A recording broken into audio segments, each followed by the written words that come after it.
नमस्कार, स्वागत है आप सभी का। आप देख रहे हैं आज तक। आपके साथ मैं हूं राजीव ढौंडियाल। गुजरात के मोरबी में कल शाम हुए पुल हादसे में मरने वालों की संख्या बढ़ गई है 133। यह संख्या पहुंच गई है। इस बीच में राष्ट्रीय एकता दिवस पर गुजरात के केवड़िया में प्रधानमंत्री नरेंद्र मोदी मौजूद थे और भावुक हो गए। उन्होंने इस दर्दनाक हादसे में मारे गए लोगों को श्रद्धांजलि दी।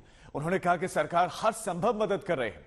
गुजरात सरकार जरूरी सारे कदम उठा रहे हैं और उन्होंने कहा कि हादसे के तुरंत बाद गुजरात के मुख्यमंत्री हादसे की जगह पर पहुंचे। पीएम मोदी ने कहा कि सरदार वल्लभ भाई पटेल की जयंती पर केवड़िया में कुछ पारंपरिक कार्यक्रम भी होने वाले थे, लेकिन मोरबी हादसे की वजह से उन्हें रद्द कर दिया गया है।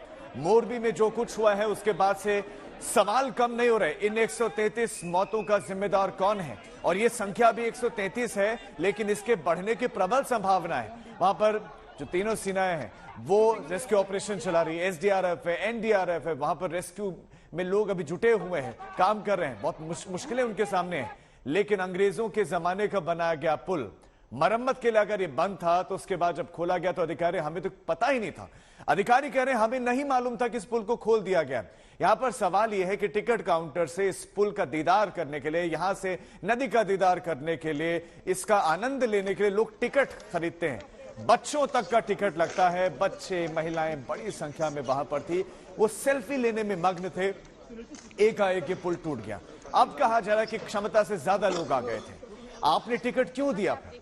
क्या आपको नहीं मालूम था कि कितने टिकट दिए जा चुके हैं और उससे अतिरिक्त नहीं देने, क्योंकि यह जानलेवा साबित हो सकता है?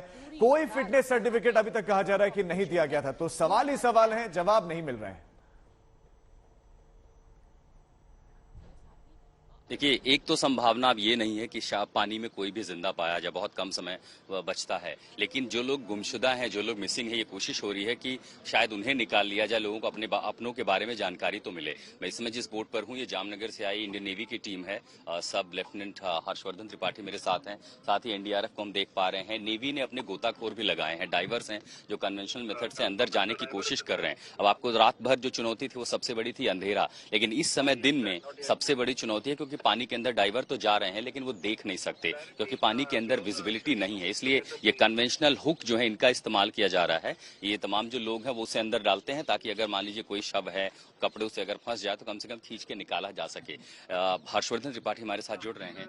जो ऑपरेशन था ये कितना मुश्किल था और किस तरह की चुनौतियां हैं, और क्या ये संभावना है किसी तरह का चमत्कार की कोई मिल सके, जीवित मिल सके? नहीं, किसी के जीवित मिलने का तो कोई भी संभावना है नहीं, क्योंकि अगर आप पानी में डूबते हैं तो 5 से 10 मिनट के अंदर ही जो बच रहे हैं लोग वही बच पाते हैं। बाकी जैसे कि लोगों के परिजन और उनके घर वाले आ रखे हैं तो उनका शव उन्हें मिल जाए, इसी उम्मीद से वो काफ़ी देर से यहाँ पर खड़े हुए हैं। अपनी ऑपरेशन कब से शुरू हुआ था और कितनी चुनौतियां थी रात भर में? ये हमारा ऑपरेशन रात 2 बजे से शुरू है और हमारी वेरियस टीम्स यहाँ पे बांटी गई है और एक एक करके हम यहाँ पे कन्वेंशनल मेथड जो आपने अभी दिखाया हुक से, उससे ही कोशिश कर रहे हैं कि हमें कुछ जो लोग मिसिंग है उनका कुछ ट्रेस में। डाइवर्स भेजे थे अंदर, क्या वो देखने में कुछ सक्षम है अंदर? विजिबिलिटी बहुत कम है क्योंकि पानी बहुत पोल्यूटेड है और बेसिकली डाइवर अभी क्रेन के हुक को फंसाएंगे और वो जो टूटा हुआ ब्रिज है उसको लिफ्ट करने का काम। तस्वीर दिखाते हैं हम, चूंकि ठीक नदी के ऊपर हैं और ये जो हिस्सा, काफी सारा हिस्सा टूटा हुआ है।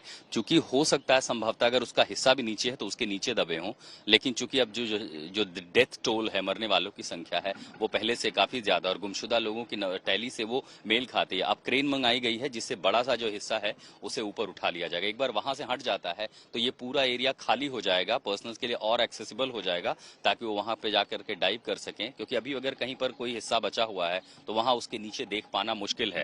रात को मैं आपको बताऊं, जब एक एक टुकड़े हटाए जा रहे थे और जैसे क्रेन उसे पुल करती थी, फिर उसे लेजर के जरिए काटा जाता था, आग लगा करके उसे जलाया जाता था और एक एक हिस्सों को काटा जा रहा था। जैसे एक हिस्सा निकलता था उसके नीचे से शव निकलते थे। सबसे ज्यादा संभावना मरने वालों की किनकी है और वो क्यों है? बेसिकली आप देखेंगे तो एज ग्रुप जिनको स्विमिंग नहीं आती है उनका इस ब्रिज के नीचे दब जाना ज्यादा वल्नरेबल। आपने जो शव निकाले रात में उसमें सबसे ज्यादा कौन थे? उसमें बच्चे ही थे काफी और आई थिंक 1 या 2 महिलाएं थी। तो अपनी आंख के सामने जब मैंने 2 शव रात को निकलते हुए देखे थे, रोंगटे खड़े हो गए थे। वो बहुत मार्मिक दृश्य था। 8 साल 9 साल के बच्चे थे। भीड़ जब ज्यादा थी, महिलाएं थी, बहुत सारे लोगों की हमने तस्वीरें देखी कि वो गोता लगाने के बाद, तैरने के बाद निकल गए। कुछ लोग जो तारों के सहारे लटके हुए थे, उनको भी निकालने में कामयाबी मिली। जो स्थानीय लोग थे, मजदूर काम कर रहे थे, उन्होंने उनको वहां से निकाल लिया।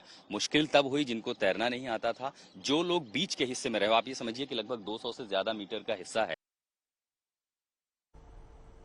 प्रधानमंत्री नरेंद्र मोदी ने भी वो केवड़िया में पहुंचे और उन्होंने श्रद्धांजलि व्यक्त की है और बेहद भावुक प्रधानमंत्री नरेंद्र मोदी हो गए। गुजरात के दौरे पर प्रधानमंत्री मोदी स्टैच्यू ऑफ यूनिटी पर सरदार वल्लभ भाई पटेल को श्रद्धांजलि देने के लिए पहुंचे। इस दरमियान जब उन्होंने वहां पर अपना संबोधन शुरू किया तो अपना दुख उन्होंने प्रकट किया। कहा, मेरा मन करुणा से भरा हुआ है। प्रधानमंत्री ने कहा कि पीड़ितों के प्रति मेरी संवेदनाएं हैं और हादसे की खबर के बाद से ही सरकार एक्टिव है। मुख्यमंत्री खुद घटनास्थल पर पहुंचे। राहत बचाव कार्य में कोई कमी नहीं आएगी।